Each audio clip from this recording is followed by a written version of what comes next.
Okay, there's a term I really want you guys to know. ROMI.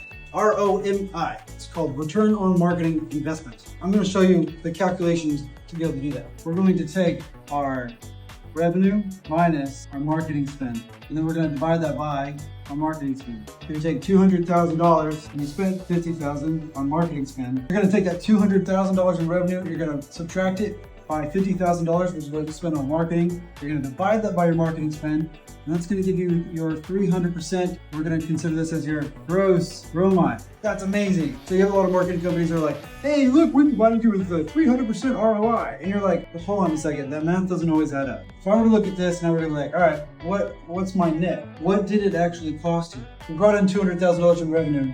We spent $50,000 in marketing. We have $150,000 on our gross ROI. We netted $50,000. What was our actual return on investment? We know it was $50,000. Let's figure out the percentage. How do you figure out the percentage? You take $50,000 and you put it up here. You divide it. We're going to take $50,000.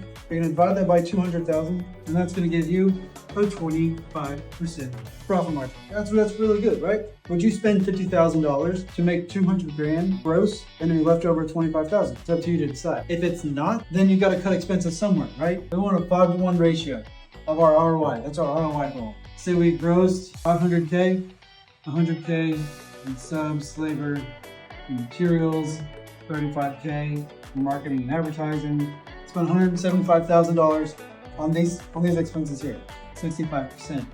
So if we spent $35,000 on advertising and marketing to get $500,000 in revenue, what is the ratio for our ROI, or return on investment? My ROI now just went from what we worked on earlier. Our goal is 5-to-1 ratio. If we were to plug in all this math and make it work, we're looking at a 13-to-1 ratio, 1,329% return on investment. Woo! Yeah, that's what we want. The ratio changes, and that's such an important thing because it sets some benchmarks in this. So we got to use things that's like percentages. What are the average percentage return on investment for your industry on this particular platform? We've also got to figure out, okay, well, with these tactics, they all have different ratios for the return on investments. Your industry in this zip code, in these zip codes in the city, in the state, or whatever, the average ratio for return on investment for for mailers is 9-to-1. That's amazing. We're doing mailers. Everyone responds to mailers well in this area. Let's do it. Sometimes it takes money to make money. What? Who knew that?